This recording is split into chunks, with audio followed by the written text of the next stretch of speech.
I'm Jennifer Runyon at Intersolar North America. My guest right now is Mike Pfister from Enexis, CEO. Welcome. Hi, thanks. Nice to be here. Yeah, it's nice to have you. So we're going to talk about microinverters a little bit. And so my first question for Mike is, you know, as the market has evolved, how has the value proposition for the microinverter evolved? It's a neat archetype, as I would put it.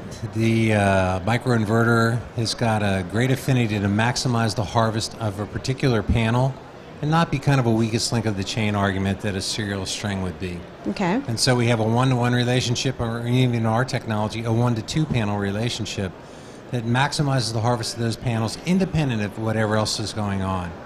At the same time as it's doing that, it's doing this with a direct AC conversion, so you don't have high voltage DC wandering around on the roof, which some people have an aversion to.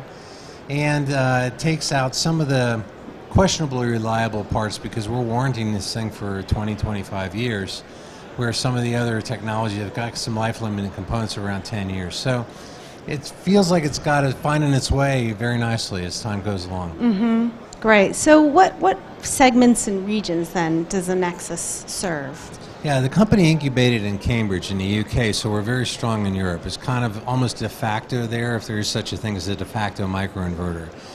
There we're penetrated in many countries across that horizon. Germany, Italy, UK, very big regions, richly incented to do this, large solar installers. And it's spreading very, very rapidly. In the United States, early in the year, we came in the United States, and we were already in Canada and North America and in places like Australia. That said, residential is really kind of our focus, like commercial. As you drive to lower power levels, you know, 5 kilowatts and lower, 10 kilowatts and lower, a microinverter's got fantastic economics to it. And it also resides very nicely in the mind of the consumer, where they might even be curious of what their panel production is like. We have monitoring as a part of the product offering. And so this is kind of the sweet spots that we're targeted to date. Right. So do you think it's the monitoring that consumers are more interested in? Or, I mean, I'm curious about what you were just saying. You know, it's the whole bag. People are, when they put an investment in their house and it's personal, it is about harvest and harvest over many, many years. So we're selling the thing with our partners on levelized cost of energy. But that said, look, we have installations that are 200 kilowatts too. Oh, wow. So it doesn't have to be targeted for that, you know, small niche. It just so happens that that's a trend that we think is very intriguing, not only in the United States, but all throughout the world. You see consumers who really want to take advantage of it, whether it's for noble cause or for the economic paybacks that's implicit in it. Right. All right, so we can't really talk about microinverters without talking about Enphase. They were obviously first to market. How do you compete with a company like that? Well, it seems like a fantastic company. You know, for my mind, anybody who's out there talking about microinverters is on the right road idea. Okay. They certainly have borne a lot of the drive into the United States. Maybe some people draw parallels to us into what we've done into Central Europe. You know, for me, anything that shows the power of the architectural approach that we're taking is valuable. And for my 2 cents, where they had the big installations in Germany and Italy, those kind of policies are finding their way throughout Central Europe. They'll find their way to the United States very rapidly because they've got a lot of grid-installed product.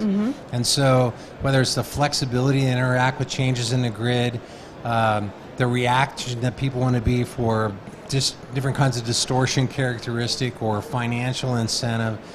This is why we kind of did it the way we did it, why we're following that way. I think we're also relatively smallly penetrated into this massive market of solar. There's a lot of room for lots of people to innovate and show their stuff. I would think that also in some ways we're, of course I'm proud of what we have. I think the single and the duo technology, where we can go to the 1 to 2 panels, is really quite neat. It's, from a technology standpoint, magic, because it has the same harvest characteristics as we apply across that parallel approach to a serial string. And at the same time, the economics are pretty good because we don't replicate the electronics to do that. So it really, To me, we've caught a fascination with some of our partners and customers to go and deploy that, especially as we go up into that light commercial or heavier commercial scale. That's fine. I mean, that's our roadmap, and we're out there talking about our roadmap, and we're proud of it. All right. Well, great. Well, good luck with that. So I wanted to also touch on the whole balance of systems industry, because we've seen, of course, panel prices go through the floor, and some analysts say that those really have to correct.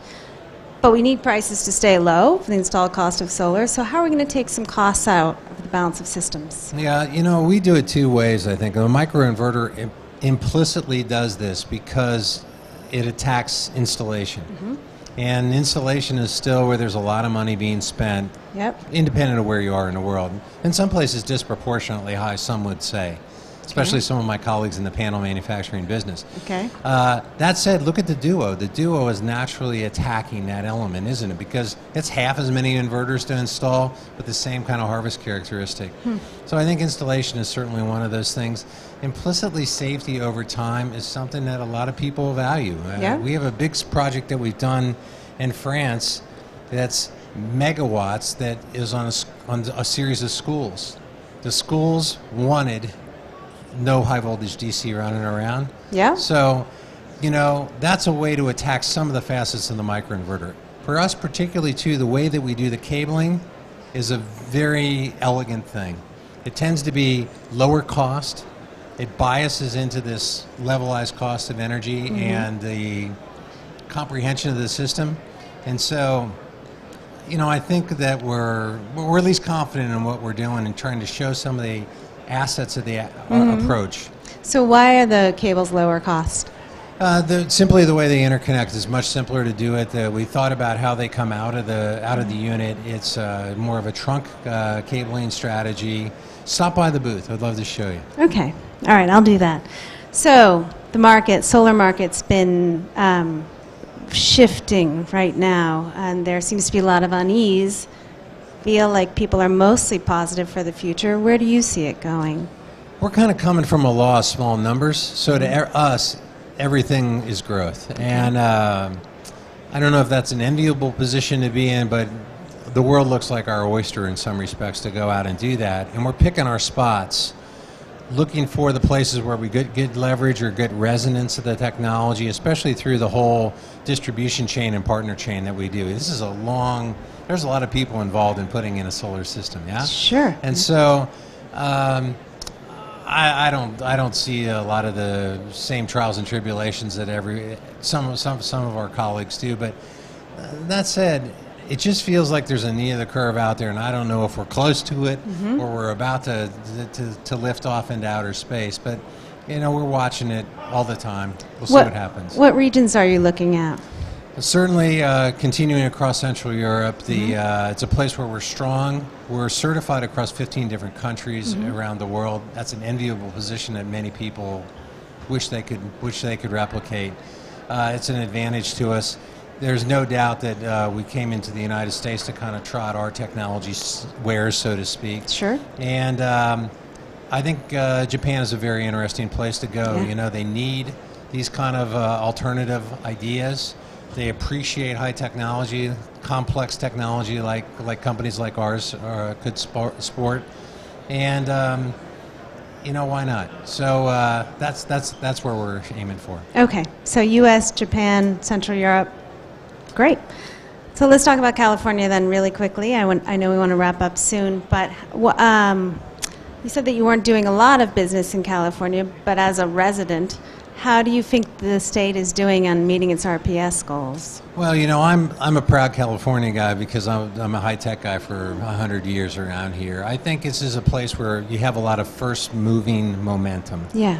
Whether it's the financing that people are bringing as a part of the equation, the innovation the installers have done, and different kinds of business approaches, technology companies like ours. And there's a magic to being, especially in Silicon Valley. I think that it's one of the reasons why we chose to put a large presence here. Just the vibe of the place and the people. It's a complicated world in terms of the financial status of the state and the incentives. But to me, I think the financing innovations that are happening here are now starting to transport themselves to the rest of the world, the business approaches. And so it seems to me like a great place to be. All right. So you feel like California is going to definitely hit that 33% by 2020? I don't know, but I hope so. Mike, again, that's Mike Pfister from Annexus. Thanks. It's been a pleasure to be here.